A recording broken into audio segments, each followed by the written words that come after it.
All right. So I have a few friends in North Carolina. They might be on this podcast. And there was a hurricane last week. And I was concerned for my friends in North Carolina. I'm like, Mhm. you guys okay? Everything okay?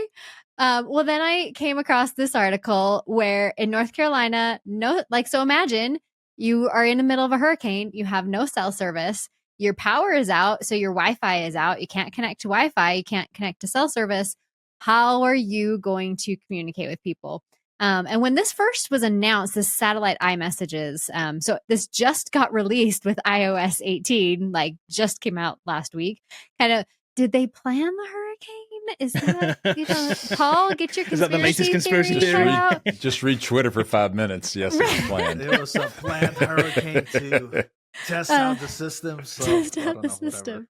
Yeah. But, Who planned it depends on who you're voting for. Yeah. Yeah, right. It could go either way.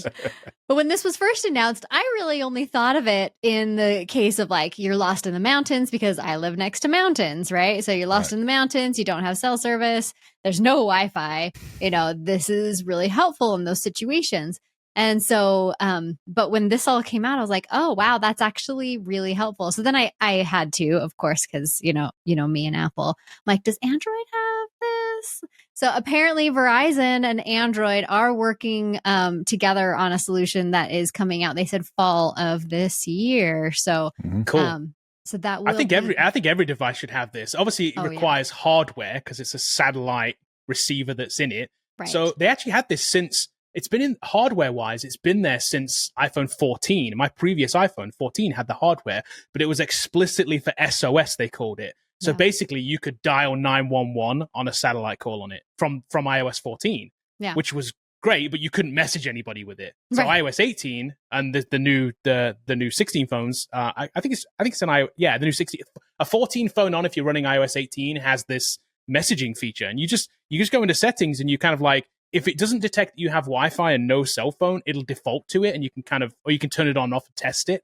I did test it. You've got to be outside, and you basically walk around and you point it at a satellite, and you can send a test message. It's kind of neat. But yeah, I'm sure some of those people out there, with it being so new, I'm not sure a lot of people had it, because I saw a lot of news coverage about people who were just like, I can't get in contact with loved ones Right. because of the disturbance, and it was just Western North Carolina was destroyed.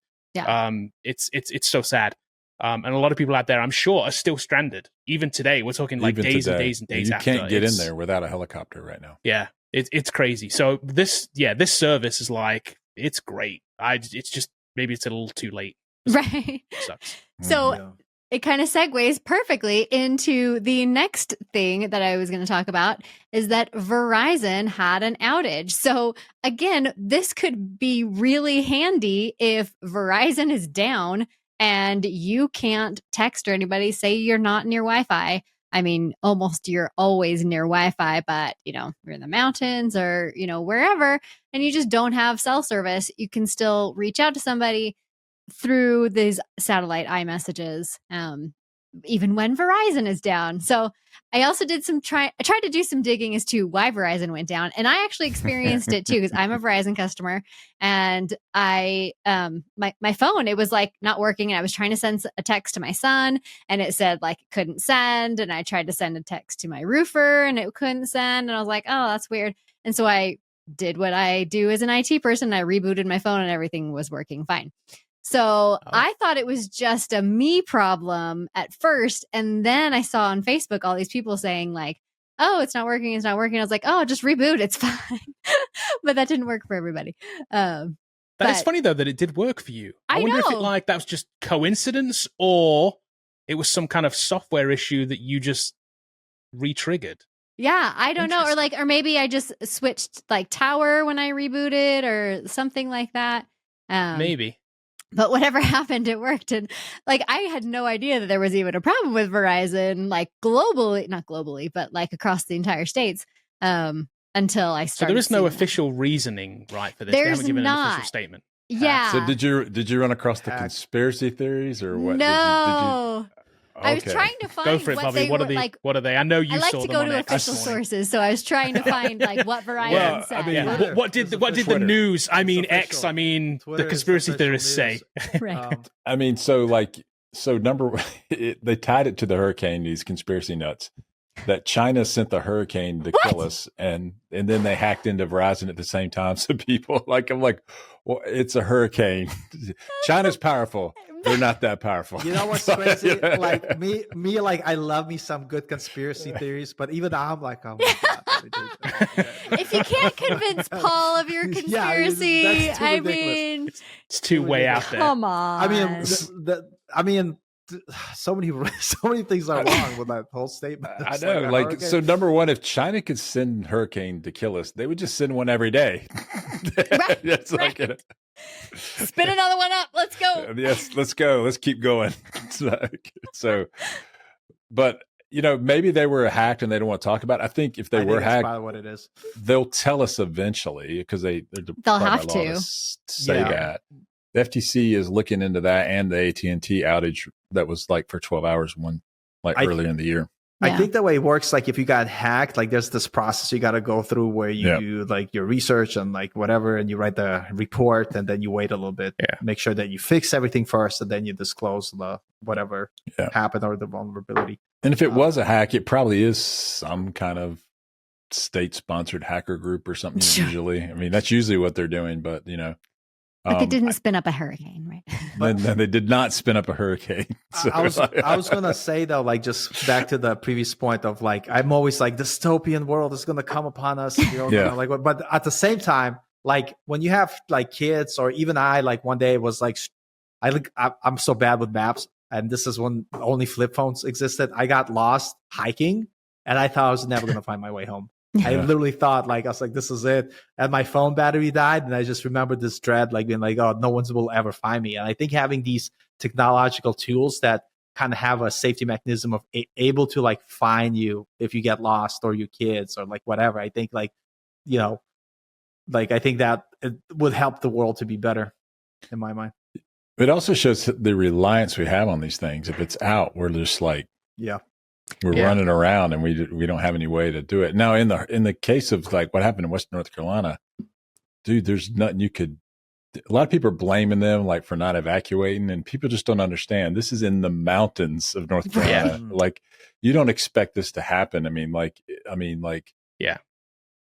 It's a 1 in 100 year storm. The Florida coastline is who was expecting it. Yeah. You don't expect it to go that far. And we had a lot of rain. I think they had a lot of rain the weeks up lead into this, and this river overflowed, and it busted entire dam sections at I-40 are just gone. I mean, on both sides, mountains collapsed and just mudslid into. Yeah, there's a whole section between us and Asheville, Asheville's 2 hours from here, an hour and 45, something like that. There's a section about an hour away from here where the freeway just fell off the cliff. And we're talking about the main motorway I-40. Between here and I-40, is just missing. Yeah, so getting out of the state, you just can't go that way. You can't get to Tennessee anymore. from here now. Yeah. Jesus. Unless you go through Virginia and go all the way around, so it's kind of crazy. And then Chimney Rock is a really kind of quaint village. I've been to it multiple times. Yeah. Gone. Wow. Just wiped off the face of planet Earth. Just gone. And it's just because it had just flooded through there, and it's just really sad. But I do think you're right, Sarah. I want a satellite phone because of this. I've been mountain biking, and and if you go anywhere, we get so fixed where we live in the city and we have services, and we live in the tech capital of Kernersville, but we have internet here, But when I went mountain biking in Western North Carolina, where I was gone a lot, you go out so far and there is no cell towers out there and there's nothing out there. You're just biking through the mountains and it's fun, but you realize you can't call anyone, you can't text them. And that's when I started thinking, man, I would really like to have a satellite phone. Yeah, I mean, just a half an hour away from me, I can not call and text people. Just because you go up into the mountain and the mountain is literally right there. But that was the big question that I was going to ask you guys, and you kind of already addressed it. We're so reliant on these networks. What's our backup plan? Why? That was the question I had. Phone. Yeah, double satellite. Starlink. Starlink, maybe. I do like that idea of that. Yeah. The satellite phone is cool, but what about having always on internet on your phone, wherever you are? The Starlink thing is kind of a cool idea. But I looked at it. They don't really. They've announced it, Kevin. You're gonna laugh.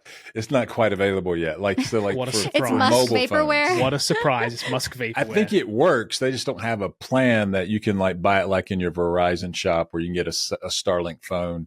Yeah, they don't have anything like that. They probably requires some kind of additional hardware. I'm guessing. Which the only reason I don't like this, my ultimate excuse has been, I must have missed your call because I didn't have cell service.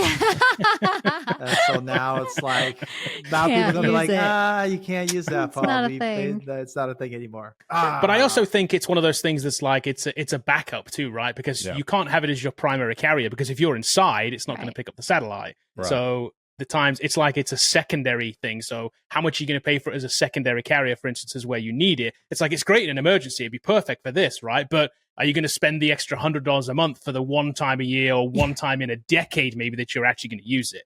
Right. Yeah. I don't know. So here's the thing I have, coming back to the people who thought China set the hurricane. I mean, I feel bad for them because imagine how hard their lives got to be. They're we're always being watched. We can't have a cell phone. It's always on. So the where I'm getting this, the company that makes those tents that blocks all the signals, I think I'm going to invest in that company in stock. Smart. Because a bunch of people are going to buy them because they're going to be paranoid. Super smart. They'll be like, oh no, the signals, they're catching us and whatever. It's in all seriousness, though, that it does make me mad when people blame other people when there's this act of God that you can't get out of the way of. I mean, what, you should have left. I'm well, I mean, it's easy to say. Yeah, that annoys me too. It's it's easy to say, and it doesn't matter. I mean, these people live in the mountains. You never think that the mountain is going to fall down. I mean, it's here's the thing. If we would have they had 30 inches of rainfall. We had 3. So if we would have had that 30 inches of rainfall, I'm on I'm on a bit of a hill where I live, and I know it would have flooded here with that amount of rain. I wouldn't have evacuated because I didn't know it was going to be that bad. Right. It's never flooded here before, but I'm sure that's why I say it's 1 in 100-year storm. You can't say you should have just gotten out. No, that wasn't even on the books. Yeah. And then there's a lot of people, especially in Western North Carolina, getting out. That's not really an option. Where are they going to go? Where are they going to go? I mean, what do? You go get a hotel for a week, a month? I mean, hindsight's 20/20 always. Sure. But it's just kind of sad when people blame others for, and there's plenty of people that haven't left Florida, and got in trouble and stuff like that. So, I mean, you just go and help them if you can.